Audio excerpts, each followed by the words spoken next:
Yeah, so please help us in welcoming our guest, travel photography and planner. We have Mr. Juan James T, a content creator and social media partner of Alpine Tourism.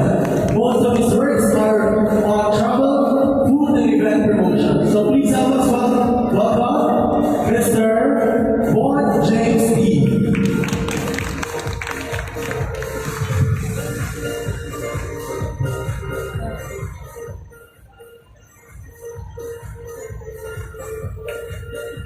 Ayan. Thank you so much. Hello, matay na hapon po sa inyo po. Sa ngayon, I'm Bon James T, content creator din Albay. So, ako po ay content ng mga different cuisine, Bicolano cuisine, mga local products and events. Ayan, kaya ano yung pinaka-favorite mo sa lahat na ginawa mo or sa lahat ng events na napuntahan mo and na-vlog mo? Actually, lahat naman ng contents ko actually gusto ko, especially the food vlog.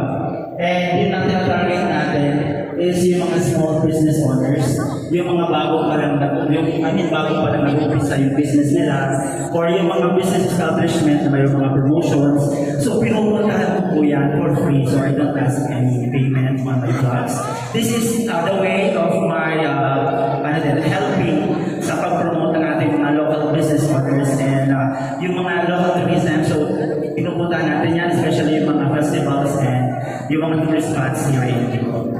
Ayan. So, actually, si Kuya Juan ay kilala ko na way before pa siya mag-start vlogging. So, can you share us, Kuya Juan, paano ka nag-start sa ganitong hobby na pag-vlog? Actually, nag-start po ako pandemic, no? Kasi di ba pandemic, walang pasok, hindi ka makapag-work. So, masyadong boring, no? Hindi ka makalabas. So, habang nag-i-scroll ako dun sa YouTube, sabi ko, why not mag-try lang ako mag-vlog. So, yung una pa nga cordy, no? Tinatawanan pa ako. Tapos, nag-start ako. Yung unang mga vlog na ginagawa ko actually is mga vlog ng mga Indiano. So, hindi ko naiintindihan yung mga sinasabi nila, pero pinapanood ko yung mga tips kasi magaling ang mga Indian in terms sa mga tricks, tips, sa mga vlogging. So, yun yung sila yung una kong pinapanood. So, hindi ko naiintindihan. Parang ginagawa ko, pinapractice ko yung mga style nila. So, nag-start ako sa mga pa-edit muna ng video. And then, ginawa ko rin yung mga natutunan ko, ginagawa ko siyang content. Tapos, hindi ganun kasi actually, ang pag-vlog kasi actually yung mga kalabitan sa hindi ganun kadali. Lalo na kung ikaw ay nagsisimula pa lang sa pag-vlog. Actually, ang parati kong sinasabi sa ibang mga content creators or mga katulad niyo, yung mga gusto mag-vlog, huwag kayong mag-vlog if ang gusto niyo lang ay kumita ng pera. Kasi hindi ganun kadali yung magiging isang content creator. May tendency kasi na hindi panonoorin yung vlog nyo. Iba para mag-bore. Kasi mostly, as I observe, karamihan kasi ng mga content creators ngayon, actually medyo mga negative yung mga contents, no? Like puro toxic. Pero yun ang sad to say na yun ang isang tinatangkilik natin, which is dapat huwag natin masyado tangkilikin yung mga nagbibigay sa atin ng mga negative influence. No? Kailangan doon tayo sa mga nagbibigay sa atin ng good vibes or mga moral lesson. No? Kaya ako pinasok ko yung vlogging para kapagpad ako sa ganito pag-promote ng mga local businesses, mga local products. Kasi yun para mas malapit sa akin. So once na kayo ay magiging content creator, hanapin nyo kung saan yung talagang hilig nyo. Na hindi yung ibig sabihin ito yung uso, like sumasayaw-sayaw, pero hindi ka naman marunong sumayaw, pinipilit mo kasi yun ang trend, hindi ko. So, nagagawin ko lang katawa-tawa yung sarili mo. So, kailangan hanapin mo kung ano yung pinaka-gusto mong gawin, yung mas komportable ka. And then, saka ka na mag-experiment. Pero yun ang sinasabi ko, pero pwede naman kayong kumuha ng mga ideas, ng mga guides, may mga content creators, but ang parati ko na nasabi, huwag niyo po gagayahin yung style o yung trademarks nila. Kasi pwede po kayo i-reklamo, pwede po kayo i-complain yan, o copyright. So, dapat maging authentic po yung inyong mga contents. Ayan, so nabanggit mo nga kanina, Kuya Bon, na napunta ka sa pagpopromote ng mga businesses, ng mga tourist spots dito sa Bicol region, which is actually yung focus or kung bakit yung rason kung bakit natin ginagawa itong travel expo, which is actually to promote what Bicol has to offer. So, sa lahat ng mga napuntahan mo, travel, sa lahat ng mga kaganapan na binablog mo, ano yung una mong hinahanap sa lugar na yun or sa specific na location na yun? Siyempre, kung unang-unang kong hinahanap dyan is siyempre yung pagkain. Siyempre, kailangan matikman natin yung mga ino-offer nilang pagkain. Pangalawa, ano ba yung mga products na ino-offer ng particular na place na to? Halimbawa, yung pinakauna ko kasi na talaga na-welcome ako at nag-step ako as before ang bar is nag-start ako sa Sorsogon. So, ganoon talaga yun. Bago ka mapansin ang sarili mong place, kailangan ano ka muna, explore. So, pag-aralan mo muna. So, nakapunta ako ng Sorsogon, which is Castilla. So, parang sabi ko, parang sa'yo naman, dinalagam ako dito. And then, yun na, ang number one ko kasi parating iniisip, hindi ibig sabihin na hindi ka na-acknowledge ngayon ay itigil ka na. So, huwag kang tumigil sa passion mo, sa gusto mo, kasi hanggang nandyan sa puso mo yung gusto mong gawin, mapapansin ka, ma-acknowledge ka, mas mag-grow ka. So, masaya ako ngayon, nandito ako ngayon sa station. Actually, pinakonsider ko yung sarili ko alas yung mahihayin talaga. Although, hindi na ako sanay public, hindi magsalita kasi sanay ako sa harap ng camera. No, sabi ka introvert daw. So, totoo naman, actually, bibihira ako sa bakit ka naging vlog introvert ka? Yun ang nga yung challenge. No? Hindi ibig sabihin na ikaw introvert, ikaw may kapansanan, o ano na gender mo. Hindi yun lang para matupad yung gusto mong gawin. So, halimbawa ako, introvert ako, bakit hindi ko i-try? So, ngayon, nandito ako sa harapan yung nagsasalita. Actually, ako na kahapon lang ako sinabihan na ako yung picture dito. So, bigla, sabi ko, hindi na pa naman ako masyadong handa sa mga ganito, magsasalita in public. Kasi actually, ang kakala ko parati is camera. So, once nawan ko na yung camera, minsan, hindi ko na pinapansin yung mga tao sa paligid. But this time, another fear, conquer ko na naman yung takot ko sa salita in public. So thank you so much again sa opportunity sa Bicolanda Photography Tourism and Events Expo sa pagkakataon na mabigyan ng opportunity, of course, na makikita sa inyo ang aking talento at yung aking skills sa photography.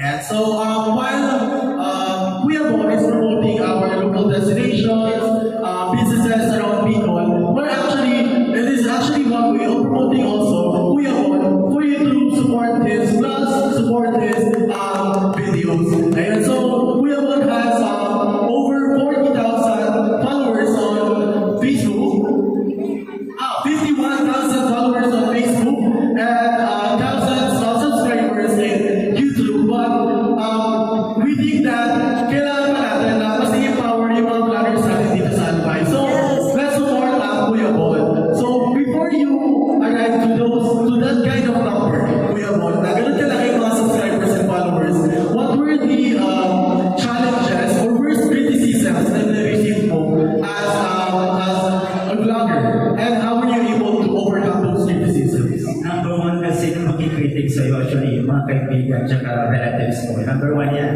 Una, hindi ka papansinin, no? Sasabihin, ano man, hindi parang ikong ka.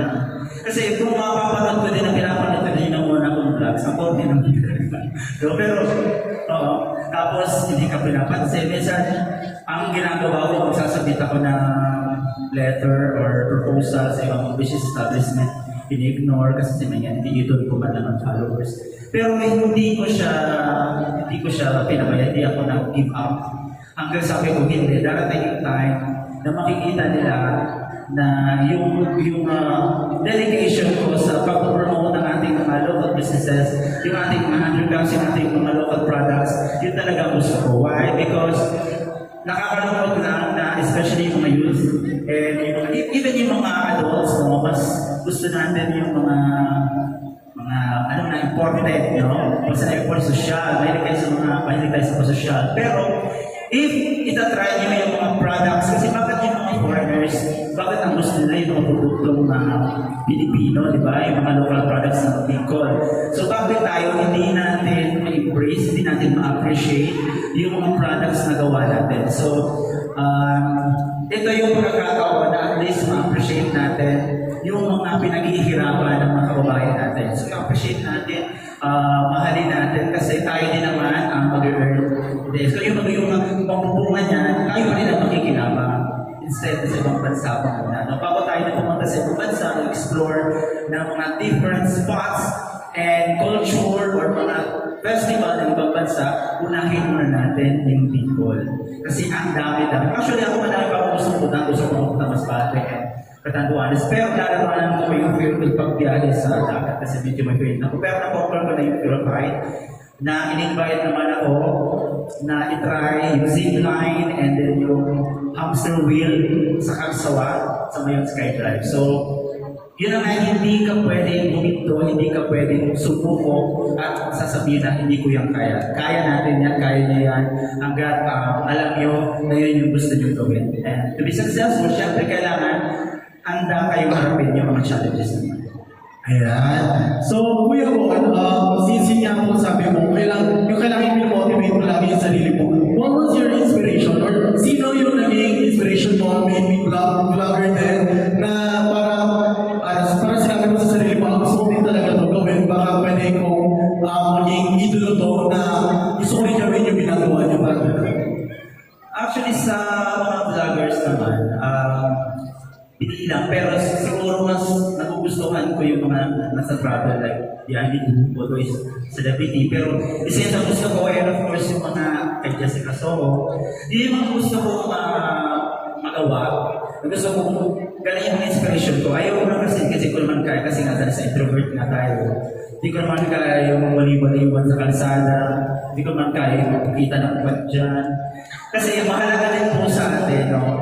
Nakakalungkot, no? Kasi karamihan na pumapasok sa social media as content creator ay atak-atak na sumikat at magkapera. So kahit na maging katawa-tawa or medyo mabawasan yung kanilang dignidad, gagawin nila for money. So sana po kayo mga youth, please, sana paano yung maging content creator, doon po kayo sa mas mabibigay ng inspirasyon, good vibes, and positivity. No? Na tayo din sa mga toxic na gumagawa ng sila, nagsisiraan sila, nag-aaway-aaway para na may content, so which is wrong. And again, yung mga tatanong pala kung okay lang yung bata mag-content, okay lang po as long as na hindi po nyo sinasaktan or hindi po na-abuso yung bata, pwede po siya be part of your content. But make sure po na hindi maaabuso yung bata para naman hindi po kayo ma-destroy ng Facebook. Ayan. So, napakaraming tips na yung mga narinig natin from Kuya Bon. Maybe, meron tayong mga students dito na siguro ay gusto rin mag-start na mag-vlog. So, siguro mag-entertain tayo ng questions from our audiences. Meron po bang gusto magtanong or gusto itanong kay Kuya Bon? Meron po ba dyan? Sino yung mga gusto maging vlogger pala? O nag-TikTok? Ha? Sino? Eh, si Ate, ano mga ginawa content ni Ate? Nails. Okay, kasi madami kasi ang pwede, no? Like for example, kung mahilig kayo magpaganda o pwede yung gawing content niya, tutorial, ano yung mga, pero mag-iisip kayo na parang magiging trademark nyo. Ano yung ginagawa nyo sa mga mundo nyo na hindi pa nagagawa ng ibang content creators just to be authentic. Kasi syempre, pag nakita na nila yun sa isang big time vlogger, tapos ay copycat. So, napakahalaga po na magkaroon kayo ng identity din. Pwede kayong magkumuha ng inspiration or ideas, but never copycat. Bawal po yun. Kasi nga, pwede po kayo mabash ng fans din ng iba. Kaya ako naman, niresearch ko pa kung ano yung magiging tagline ko, kung ano yung ang sagwa ko, out naman. Pero out is awesome kasi yun eh. Pero, ano ko lang, pagkasual, biro ko na siya gamitin, ano po mga formalities. So, bakit naman nag-aaw-aw ako sa mga formalities? Pipihira na lang. Pero, kung true lover, di ko alam bakit true Wala na akong vlog. Siguro tulad because yung pagmamahal ko sa pag-vlog and pagmamahal ko sa mga kasama kong content creators next year. Actually po, meron akong group. It's the Bicol Vloggers Group. Ginawa ko siya nung nasisimula pa na po ako mag-vlog. So binuo po yan sa mga gusto po maging member nun. Yan, free naman po yung pag-member doon. So nandun naman, pwede po kayo makasama sa mga events. Of course, si Tata Oka Vlogs. Ayan, nakakasama ko din po siya sa event. And the Neighbor South PH and the rest of the Bicolano Vloggers. So masaya po, pero medyo pag magpapasok po pala kayo sa pagiging vlogger doon, pinag-aalong-along stress yan. Saka syempre po yan. Kung nag-aaral pa po kayo, pwede nyo naman, pero kung maapektuhan po, yung pag-aaral nyo, huwag muna kayong mag-vlog. Kasi kailangan priority pa natin yung pag-aaral. Pwede kayo mag-vlog sa vacation, pwede pa singit-singit. Or kung napakakalina niya, pwede naman kayo mag-vlog ng mga tutorial, ano yung mga gusto nyo gawin. Plus sa pag-pagan na kayo, pero syempre as student, dapat prioritize mo na yung pag-aaral. Yeah. So I think meron tayong question from our audiences. Ano po ang name nila? Well, Erica from Google High School. Okay, ano po tanong natin? As a content creator or a vlogger, dumating ba sa point na parang nawalan ka ng confidence sa sarili? Mayroon. Kasi syempre, hindi man maiwasan yan, di ba? For example, hindi ka na-invite kasi nga hindi ka pa. Tapos minsan parang yung mga friends mo, hindi ka sinusupport. May mga ganun feeling. Pero, yun na nga, ako kasi kahit na mo na nire-check ako na more ako na nag-strive para talaga ma-prove na kaya ko. Ngayon natin na dito na ako sa stage natin. Hindi wala na kasi ako mapapansin dati. At, ano kasi ako ayaw ko naman yung feeling pa importante. No, as much as possible ayaw ko na-acknowledge it.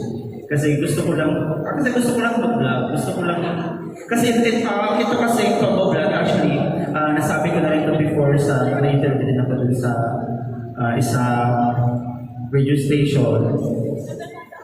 Isa din kasi ito sa para panglaban ko rin sa depression. The ones, kasi instead na halimbawa, nadidepress kayo or broken-hearted kayo, wala kayong love life. So, kung distracted kayo, maghanap kayo ng something na malilibang kayo. So, ito yung nakikita kong way para malibang, para hindi ko isipin na wala ganito, mapansan, nakakagusto, blah, blah, blah. So, ito naman, yung pag-vlog na to, dito yung naging way ko para at least ma-enjoy ko yung life. Kasi dapat, life is too short, dapat ini-enjoy natin yung life natin. So, kahit na may mga problems in life tayo, dapat positive lang tayo. And focus tayo sa kung ano yung gusto natin gawin. Basta, yung gagawin natin, wala tayong maapektuhan, masasagasaan, at wala tayong mabibigyan ng bad influence. Yan kasi ang parati ko sinasabi, please support all vloggers na mayroong magandang maitutulong sa inyo. Huwag na kayo dun sa puro bangayan kasi it's napakadami ng problema natin sa mundo. So dapat dun tayo sa nagbibigay sa atin ng mas maganda moral lesson, and good vibes. Masaya lang. Huwag na dun sa mga nasisiraan kasi hindi magiging okay sa atin. Yeah. Totoo naman, Kuya Bon. Life is too short that there is no other better way for us to enjoy life than traveling around Bicol. Kasi napakarami nga napuntahan natin. Napakarami na pwede natin mapuntahan dito sa Bicol region. Napakarami pagkain pwede natin i-try. So ano yung last question na, ano yung favorite spot mo sa Bicol na gusto mong balik-balikan, gusto mong punta-puntahan, and ano yung reason mo doon? Siyempre, para kasi tagal na. Kasi sa Albay, isa sa pinaka-gusto kong puntahan is the Sorsogon. Napakaganda din kasi talaga ng Sorsogon. Napakalinis. And pag pupunta kayo doon, isa sa nagustuhan ko doon, very safe. Kahit matulog ako kasi nakumagahan ito minsan mag-cover ng mga festival. Kasi wala nang sasakyan. Matutulog ako niyan sa park or kung saan dyan sa tabi-tabi ng Sorsogon. Walang nangyayari sa'yo doon kasi napaka-safe ng Sorsogon. So isa yan sa nagustuhan ko na kahit ang layo, pinupuntahan ko talaga yan kapag may mga festival sila or may mga food products na gusto nilang patry, especially the local products, yun ang gusto-gusto kong puntahan. So kaya sana kayo na mga youth, please, sana it's time para i-appreciate natin of course yung ating mga local products kasi napakaganda naman talaga. And masasarap talaga yung ating delicacies. Kaya sana start na natin i-appreciate yung ating mga local products, support our business owners, local business owners, support our local bloggers, our talent artists. Yung kasi ang pinopromote ko mga local artists, band, events. So yan po yung ating pinupush. Bago tayo mag-appreciate ng banyaga, siyempre support namin sa sarili natin. Ayan. So, bago natin i-play yung inihanda mong video o yung vlog mo, invite natin sila, Kuya Bob, to support your vlogs, to follow your Facebook account and YouTube account. Okay, so yung mga hindi pa naka-follow, kaya open yung mga cellphone nyo, hanapin yung Juan James D Vlog. So makikita na po nyo yung lahat ng mga contents ko. Kung nyo lang tingnan yung mga paas na kasi papangit. Yung mga ngayon yung mga makikita nyo dyan. Actually, yung tinatarget ko talaga is yung mga local business owners. Pag tinatanong ko magkano ba, sabi ko wala, for free. Siguro bibihira ata ang vloggers na hindi humingi ng bayad. Mostly ngayon talaga yung mga bayad, especially yung mga sikat na talaga. Pero ako naman, sabi ko naman, kahit sumikat man ako, I think ito na kasi yung yung passion ko. No, ang masaya na ako nag-vlog, nakakatulong sa mga local business owners. So kahit pumunta pa ako ng last pinunta nata, makaligo. Ang ilaw. Doon naman, dinayo ko yung squash burrito. So, yun, parang yun ang gusto ko talaga. Then sana naman, sa Castilla kasi yung mga root crops na ginagawa nilang chips. So sana matry nyo yun. And naman nakita ko mga local products dyan, mga delicacies dyan, itry nyo talaga masasarap po yan. Hindi, mas masarap pa yan, mas nutritious isa doon sa mga imported na yung mas masyado madaming kung ano mga bitchy o kung ano mga chemicals na nalagay dyan na hindi healthy. So doon tayo sa mga root crops or yung mga local products, mas ano pa yun, mas good sa ating health.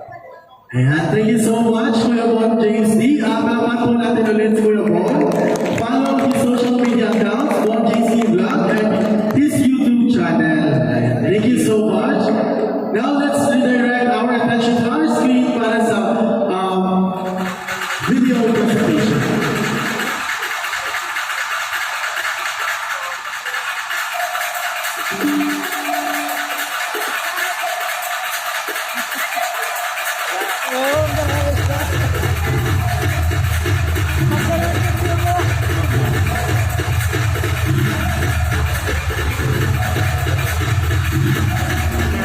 Yeah,